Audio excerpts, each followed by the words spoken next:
India says it wants to prevent foreigners, Indian single parents and gay people from having children through commercial surrogacy.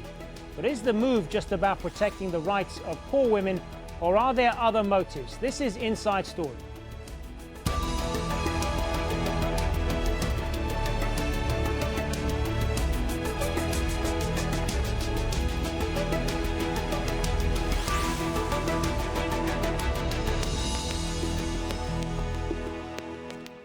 Hello, welcome to the program. I'm Hazem Sika. There's been a storm of controversy over the Indian government's move to restrict child surrogacy. It says it considers it a rent-a-womb industry that exploits impoverished young women. But critics say the proposed bill will severely limit options for childless couples and women who carry other people's babies as a way out of poverty. The bill seeks to bar foreign, single and same-sex couples from surrogacy services in India and says that only close relatives can act as surrogates. So is this designed to stop exploitation of poor women, or are there other factors at play? We'll be asking our guests that question in a moment. But first, Banu Bhatnagar reports.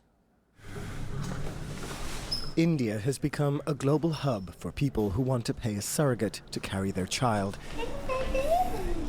Now the government is taking the first significant steps to rein in commercial surrogacy.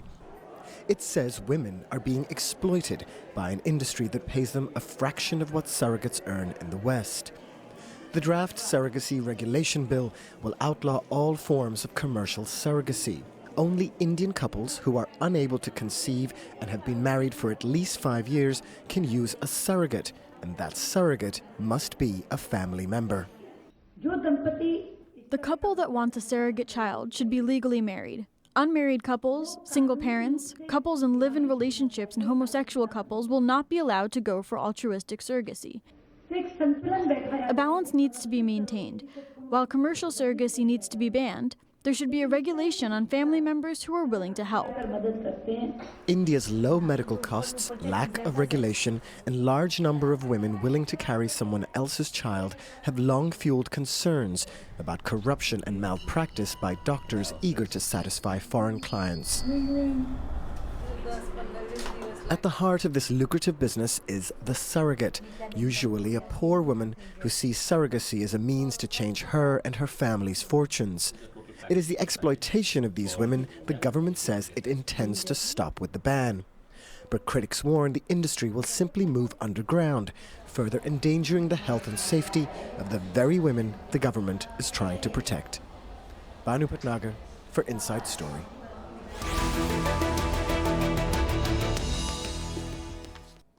So let's bring in our guests now. They're all joining us from the Indian capital, New Delhi. We have Archana, Dhawan, Bajaj, a fertility and IVF expert at the Nurture Clinic. Via Skype, Nandita Rao, lawyer and civil rights activist, and Karuna Nandi, advocate at the Supreme Court of India and an international lawyer. Good to have you all with us. Dr. Archana, if I could start with you. I know you are opposed to this law as it currently stands. Tell us why. Well, there are two sides to the law, and while I do endorse the need for regulation and I do endorse the need for an ART clinic or a surrogacy practice to be open to audit, what I do want to oppose is this very pragmatic ban on the exercise as a whole and on the ban for foreigners per se. While we're looking at surrogacy as an option for women who cannot biologically carry their own child, if we were to exercise a complete ban, we're taking away this opportunity from a lot of women who do need surrogacy as perhaps the only solution for their commissioning as parents. So I definitely endorse the need for regulation, but I do not endorse a complete ban. And what we probably need is a watchdog or a body to regulate what's going on. But at the same time, we would want to see surrogacy happening where it's required and surrogacy happening in a more regulated fashion, both for the commissioning parents and both for the welfare of the surrogate. I do understand and respect that a surrogate is giving the human sacrifice at its maximum. She's giving away a child she's giving birth to. and her needs and her requirements as a very important person in the whole gamut of things has to be appreciated and her needs taken care of. While we would really want the surrogate to be taken care of, and we do not want this exercise to sort of be a form of exploitation for any woman. Being a woman myself, I would definitely do not want any form of a woman to be exploited. But here is a woman who's giving hope to a couple who may otherwise have no chance of having their biological child. So taking this away so drastically may not really be the solution. Nandita Rao, where do you stand on this? I know you are in favour of the ban. You think that this is the right thing up to a point. Yes, I definitely think that a ban on commercial surrogacy is a very good thing in a landscape where there's extreme poverty, not just nationally, but globally also. India is a poor country and we have a weak currency, because there is a fine line between employment and slavery. In employment, you sell your labor, whereas in slavery, you sell your body. The person, their organs, their parts of their body are actually for sale. And surrogacy is a very slippery slope, because a woman is renting her womb. It's a completely unregulated environment. The power differential between the surrogate and the parents and the clinics is 90 to 10. Therefore, regulation will not work, because suppose the clinics and the parents violate the law, the surrogate is not in a position to enforce it. Secondly, there is no testing for whether one of the parents is HIV positive to protect the mother. Thirdly, what about the psychological impact upon a woman whose body, a womb is not separated from the whole body? A doctor would be able to say this better than me. Your whole body hormonally prepares to nurture that child. And then suddenly your child is picked up. Your breast is lactating. Your hormonal makeup is, to protect the child. And that child is picked up and given to somebody else. And as a society, we cannot endorse this. For what? For the narcissism of some individuals to have a child who's built of their DNA. That is against a woman who can't bear a child, as if being infertile makes you less of a woman. You can adopt a child and have a complete family. So I think surrogacy is anti-women. It is anti the woman who is infertile. It is anti the woman who becomes surrogate. And it is simply an institution being facilitated by patriarchy and capitalism. However, I would like to say that I strongly condemn the second part of the bill, which makes it illegal for homosexual people, for single parents, and for foreigners to make use of medical facilities for altruistic surrogacy in India. We have a Hindu right-wing government which is in the ruling dispensation today, and they are pushing a cultural agenda which is against our constitution. All right, you bring up... Sure, Sorry. You bring up a number of issues there. Yes, I want to put some of that then to Karuna Nundi. I mean, doesn't this law go some way towards protecting what Nandita Rao talks about, this protecting against this exploitation of many women, particularly in India, where the perception is that they're being turned into baby factories? What's your take on that? If that was the driving motivation, I think that what would have happened is better regulation. There are a number of states in the United States where this commercial surrogacy, for instance, is permitted. In a society like ours, where you don't have either the will or the ability to improve a woman's options, to limit them further, I think is completely ridiculous. It's a bit like the burkini ban, actually, I think there's a certain paternalism and a certain sort of pushing of what the foreign minister called our cultural ethos, and not our constitutional ethos, mind you, our cultural ethos, that is driving this bill. And I think it's not in the interests of either women who wish to be surrogates. Let us be clear that there are a number of countries in the world that this is perfectly legal. Also that a woman's right to free choice in this matter needs to be respected. Of course, there were problems with the industry. There were ways in which huge amounts of money were being given to the clinic, and a small proportion of that was being given to the woman. There's the HIV/AIDS testing issue. There are other regulatory issues. But by a complete ban, you drive it underground. What makes it completely clear that, the bill doesn't address citizens' needs, either women who wish to be surrogates or women, people in live-in relationships who are not married, people in marital relationships who do not wish to wait 5 years, or maybe beyond that 5 years wish to go with a commercial surrogate because they don't have relatives who are willing to do this. Gay people, transgender people, and sometimes people come up with the excuse that homosexuality is criminalized in India, but actually it is the act that is de facto criminalized. And having a child has nothing to do with it. So I think so I want to pick up on that. I want to pick up on that point where you talk about problematic. Where you talk about this being a cultural ethos. Are you saying then this is the Indian government, more specifically the BJP, kind of imposing their morality in all of this? Absolutely. I mean, I think there's absolutely no doubt about that, because why would you leave out? Why would you sanctify a particular conception of a particular very limited type of relationship and only allow those people to have children? While there is an argument for saying that, there are all these children in the world that need homes and, why not adoption, etc. I mean, this is a very atavistic, it's a very basic urge of humanity to have children. And who are we to, when there is someone who wants to carry a baby without long-term harm, and and there's another woman, say, who wants that baby desperately. Who is the state to impose its own conception of a very limited section of the Indian population's cultural ethos? All right, let's put some of that back. Which is entirely separate from our constitutional ethos. Let us be clear. Let's put some of that back to Dr. Archana. I mean, what about this argument that there are other options out there for couples who want to have children? There is adoption, there is IVF rather. I mean, they don't necessarily have to go this route, do they? Well, there will be a certain set of people for whom having biologically their own child is important, and if an option can be exercised where they can use their own gametes vis-a-vis adoption, A. Secondly, adoption in India does not seem to be a very easy option as well. So, I mean, there are all the sides to the coin which need to be looked at.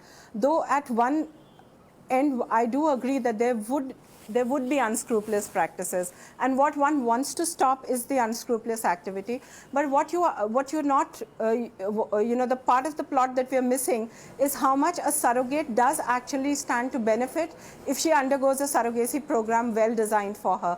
There is financial gain. She can have a house, she can educate her children, she can treat an ailing relative. Apart from that, there is the additional advantage of medical aid that comes to the form, in the form of hematinics, in the form of regular checkups to a surrogate. That's one aspect. Then there is the aspect of difficulty in adoption in India.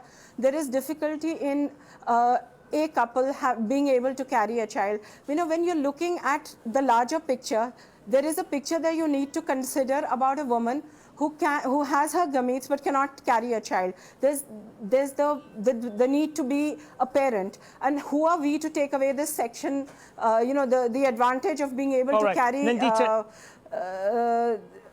Nandita Rao, you're shaking your head. I mean, how do we decide? I just find it so amusing when people talk of consent and they talk of regulation in the air. We are talking about women who do not even have the right or the capability to approach the court to part company with a husband who beats them up. That is the level of disentitlement and disenfranchisement they are living with. I have worked with a lot of surrogate women, and a lot of them are forced by their husbands because the husband wants to buy a new motorcycle or the mother-in-law wants to paint her house, and they have found a new way of marketing. You are turning a woman's womb into a sellable commodity. This is the most inhuman side of capitalism that I can think of. And what enforcement are we talking about? We have a non-existent legal aid system in this country. Suppose in a contract, a woman is supposed to get her contract amount even if she has a natural miscarriage. They are given nothing. If in the 8th month I lose the child or I die, there is no insurance, there is no compensation. Well, how do you expect this woman who doesn't even make $10 a month to go to court and fight people who are film stars, who are industrialists, who are foreigners? I mean, it's a joke. It's absolutely theoretical. It is the job of the state to protect the weak. I want to broaden this out a little bit more because this is obviously a global issue. Surrogacy laws vary from country to country, of course. Commercial surrogacy, the type that India is now trying to ban, what we've been talking about, is illegal in most developed countries from Canada to Japan. Many nations, though, allow what's called altruistic surrogacy, when a family member volunteers to act as the surrogate mother. But these countries have forbidden that method as well. Now, if India follows through on the commercial surrogacy ban, then Ukraine, Georgia, Russia, and several states in the US will be the only places where it is still legal. Karuna Dundee, let me come back to you on this, and I want to ask you the point about. I mean, obviously, you talked earlier about how surrogacy should be a fundamental right for many women. But what about this idea that it is just, particularly in the case of India, where it is a cheap alternative for many couples from the Western world, for example, and it is just another example of the kind of the rich exploiting the poor. What do you say to that? Look, I think that, when you are a poor woman and when you are a woman who's disadvantaged, what you always want to do is you want your range of options to expand. You don't want your range of options to be further limited, right? We also, I mean, it's also quite clear to me but that... I think the point that was being made, sorry to interrupt, the point that was being made by Nandita is that very often it isn't a choice, and for many of these women, they're forced into it.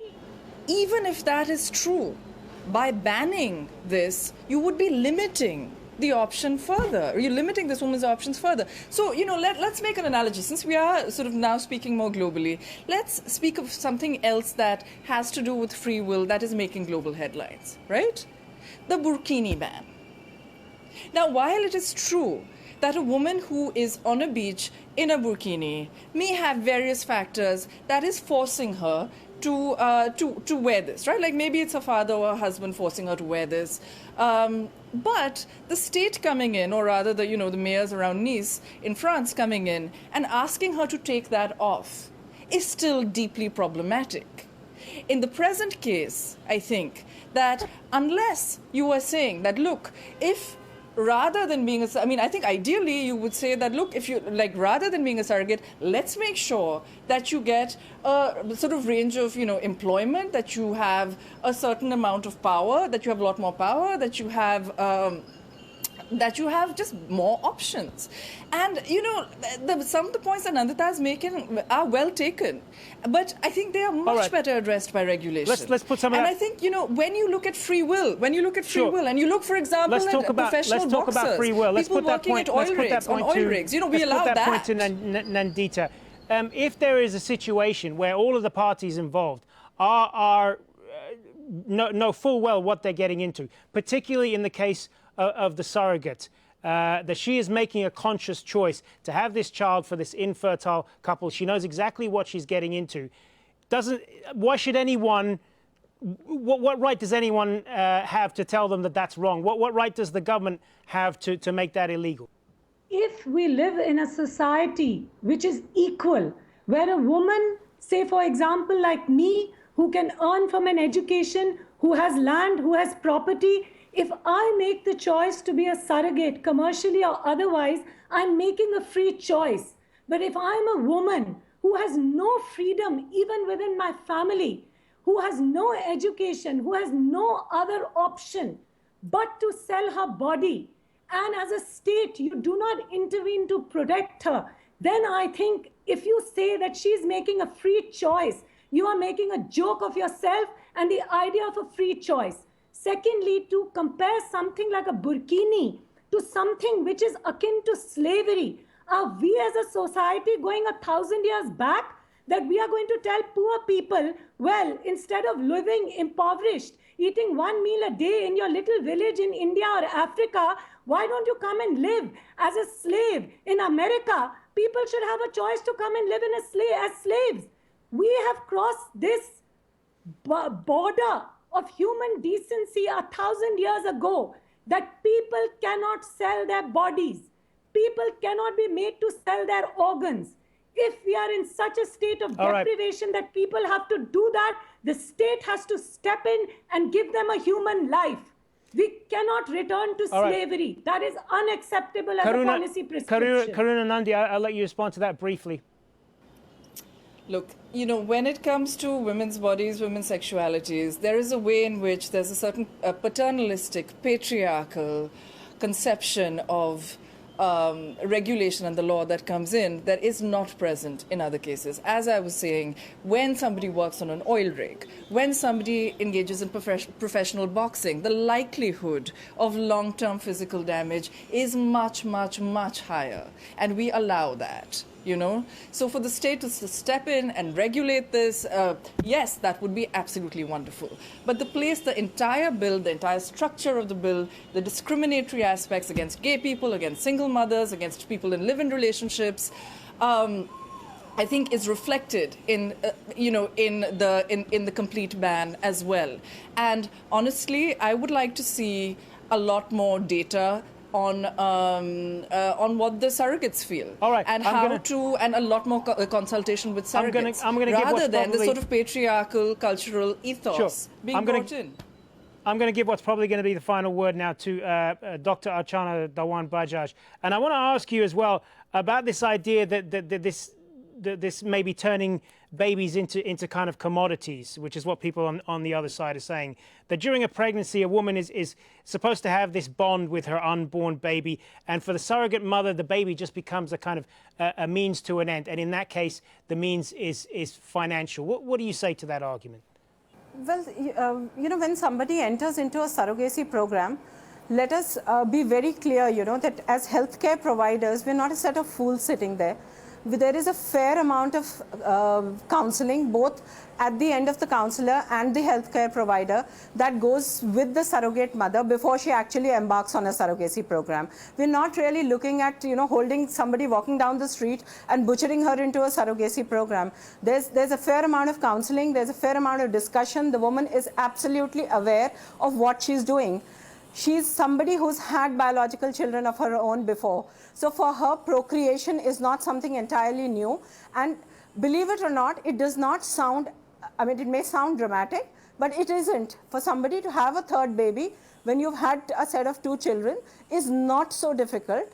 And while I do understand that, there is the element of taking the child away, etc., at all ends, at all levels of the surrogacy program, the healthcare provider, the counselor with the clinic, the commissioning parents are all having an ongoing discussion with the surrogate. She's aware that she's doing a noble cause, A. She's aware that she will be giving away the baby. And she is also aware that this will improve her lifestyle. This will improve a lot in her in a lot of ways. So, while I respect the viewpoint of my lawyer friend, there is a lot advantage to this side, while there may be disadvantages as well. So let's look at both things pragmatically, look at the ups, look at the downs, and then take a conscious decision. There is need for regulation, there's need for audit, there's need for somebody to tell us what is right versus wrong. We all endorse that. But with due respect to anybody who may opposing the fact that you're renting a womb, look at the upside of this. How is to say that a close relative can give a child away and somebody cannot give it away for a commercial reason? Let's talk sense here. If you have a close relative who's doing a surrogacy program for you, end of the day, you're taking away the child from the close relative as well. So when there is an advantage a commercial surrogate can get, I see no logic in taking away that advantage.